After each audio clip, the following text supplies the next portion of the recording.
Hannah Hampton, thank you so much for joining us here on the Kickback and the Women's Football Show on talkSPORT 2. First of all, how's your summer been? Anything exciting happened? No, it's been quite tame. Yeah. Yeah. Well, we were just chatting there. Your year so far has been pretty wild. You've won the League Cup, you've won the FA Cup, you've won the WSL, gone on beaten in the league, Golden Glove Awards, you've won Player of the Matches, just the Euros to go with that as well. Describe like the last 6 months to a year from your perspective. Yeah, I think it's a bit of a whirlwind, to be honest. But good. I don't think being able to not put pressure on anything and just enjoy it and see what comes from it is really paid off. I mean, winning the Euros this summer and for you to have such a key role with that in some of the penalty shootouts, how proud are you of everything that you've and the team obviously have achieved this summer? Yeah, I think more so the team than me. Yeah, we made it hard for ourselves throughout the whole tournament, but everyone just kept going and playing 3 games, 120 minutes back to back. Yeah, everyone dug in and kept getting the results that we needed. So if I could do anything to help the team, get the win in a small way possible, then I'll do that for the team. And yeah, we won, so it worked. And you were saying there, England did it the tough way, 3 games going to extra time and penalties. What was it like for you being involved in that? Like, I'm pretty sure a few fingernails were bitten off and lots of people sort of watching nervously through their eyes in the stands and at home. But what was it like for you playing in it and being a part of it? I think in the final, throughout the whole 120 minutes, I was absolutely exhausted. I kept saying to everyone, obviously the game plan was to go long, that was quite clear, and I just kept saying to everyone, I can't feel my legs, we ain't doing this anymore. But then as soon as it hit penalties, you just get that extra bit of adrenaline to get you through it. But yeah, I think the penalties were the bit that I enjoyed the most rather than the game. I probably stressed more through the game than I did in the penalty shootout. But no, it was good. And yeah, I just knew if I could at least save one, then we'll go on to get the win. Mary Earps was called Mary Queen of Stops at the last Euros. I'm going to call you Hannah Queen of Pens after everything that you did in this last tournament. Just how much work went into those penalty shootouts? And obviously against Spain, saving penalties from the likes of Bon Mati, some of the best players in the world. What sort of level of preparation went into that? Yeah, I think before every game, us as keepers sit down in a meeting to go through all the penalties that the opposition have had in every single individual player. I think I was watching 46 penalties from one person, so yeah, there was quite a lot to go through. And when it got to the penalties, obviously we'd done all the research that we needed to do as a group, so yeah, we were quite confident when it went to those. But yeah, I don't really think of who the player is, to be honest, coming up. I more think of just try and read them or try and just pick out little triggers that they give you to figure out which side they go in and just go for it. And when you're in the goal, this penalty shootout, you're talking about Euros, quarter-final, semi-final, final. What's going through your head when it's such a pressure moment like that? Because lots of ex-pros that come on and talk to us say you can save all the penalties or take all the penalties you like in training, but nothing prepares you for that moment where you do it in an actual match day situation. Yeah, I think in the training sessions I weren't really saving any of them, to be honest, from our team. Didn't really work out when our first penalty shootout was atrocious, but no, yeah, I don't know. I just do whatever I can, and as a group, we practice penalties all the time. So you try and replicate the pressure, but you're never going to be able to. And I just think if I can save one, then at least given us a bit of an advantage. But when I kept seeing all of our penalties miss against Sweden, I was thinking, oh my goodness, guys, I can't bring out a miracle here. But somehow Bronzy just smash it into the back of net, and yeah, we were fortunate with them missing to help us go through. And what conversations did you have with Sarina? Because after that final against Spain, she made a beeline for you at the end of that match to come and give you the biggest hug I think I've ever seen a manager give a player before. Honestly, I genuinely think I went deaf after that hug because she screamed so loud in my ear, and it just kept ringing after she'd moved on.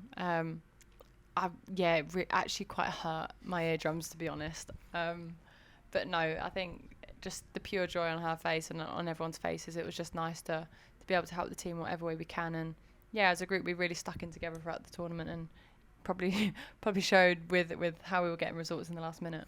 And what sort of impact has she had on you? Because not only has Sarina spoken highly of you, but I remember speaking to Emma Hayes and Sonia at Chelsea over the last couple of years, and whenever I've asked them about you and your performances, everyone always gives glowing references and says, like, Hannah is the world's at her feet, essentially. Yeah, I think they've been paid to say that, to be honest, but not by me. Yeah.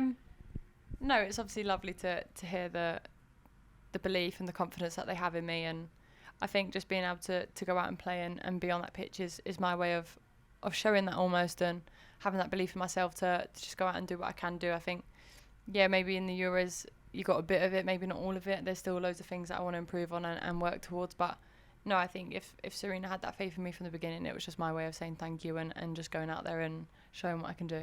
And I remember speaking to you for the first time just after you joined probably Villa in 2021. And I remember speaking to you and hearing your story, everything that you'd gone through early on in your life with your eyes and not having any depth perception. Like, I remember you talking to holding a jug of a glass of water out in front of you and not being able to pour it properly. And now you've gone from, such a difficult start in life to becoming a 2-time European champion with England. How proud are you of the resilience, I suppose, that you've shown from having that condition when you were younger, being told you weren't going to be able to play sport in any way, but you proved everyone wrong, rather, and now I've got all these awards and accolades to kind of show for it? I don't know. I think if I can just be a person that girls, boys who have been told that they can't do it can look towards and say that I've done it. I think that's the bonus for me. I think I obviously got told that I wasn't supposed to be doing what I am doing, and I've pushed down the barriers that were in front of me. But yeah, I just want people to go and follow their dreams and really do what keeps them happy and puts a smile on their face. I think life's hard enough as it is, let's be honest. So it makes it even harder if you're not enjoying what you're doing and yeah, just having a smile every day and I don't know, just having fun. Like, that's all I've focused on, and it's really got me everywhere I've got to. Yeah, I've had to prove people wrong, but if I have to do that so the next people don't, then I'll do it. What I mean, I'm guessing your eyesight's pretty good today, considering the fact that you've saved out however many penalties you did during the Euros. Like, how difficult is it? Difficult for you now when the ball is sort of coming to you at such quick sort of speed? To be honest, most of the time it affects me when I'm tired. Yeah. I'm surprised you missed it today. I literally just did one earlier. I was just dropping my bottle off the table, so I'm surprised none of you clocked onto that. But no, I think otherwise I've known no different, so it's just normal for me. I've been able to adapt, but yeah, when I'm overly tired, everyone would be able to tell. And if I spill water everywhere, which I did earlier, then so be it. But if it makes me achieve my dream, then that's good enough. And looking ahead now, an exciting season coming up with Chelsea once again. How much are you looking forward to it, and what are the kind of the aims going into the next season? Chelsea will be good. It'll be nice to go back to club. Obviously we've got to try and build on the successful season that we had last year, and that's just trying to go for that one trophy that we missed out on, and it's going to be tough, but as a group, we know what we're going to push towards. We know what we want to achieve, and yeah, the Champions League is needed at Chelsea to complete the set. So we'll try our best, but again, we won't put pressure on ourselves, because if it doesn't happen, then it's not seen as a failure. With hopefully winning other trophies along the way. Being a part of that Chelsea dressing room in the last couple of years, a team that is a winning machine, considering the amount of trophies that have been won by the club over the last few years, what sort of impact has that had on you as a player? As it sort of taught you, what have you learned over the last few years during your time at Chelsea, I suppose?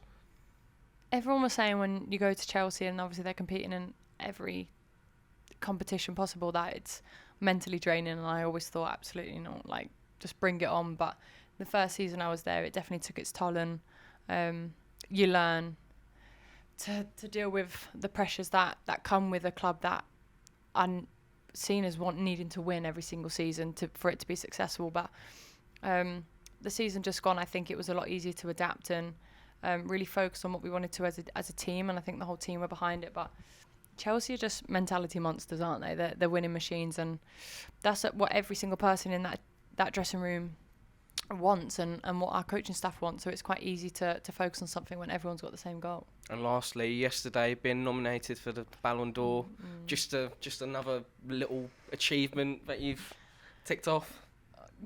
Yeah, I mean, I can't ever say it was on my bucket list to achieve. I didn't think it would be possible, but no, it's obviously lovely to be named alongside some incredible players that obviously I've looked up to and admire their game and wanted to take some of their aspects of their game into mine. But yeah, it's lovely, but very unexpected. You mentioned it weren't on your bucket list, but what's left on the bucket list? I suppose much that's been ticked off already, surely. No, we've still got some more things to achieve, and that I'd like to go out and get. But yeah, we'll see how it goes. Well, we look forward to seeing it. Thank you so much for your time, and congratulations on an incredible summer and everything you've achieved. Thank you very much.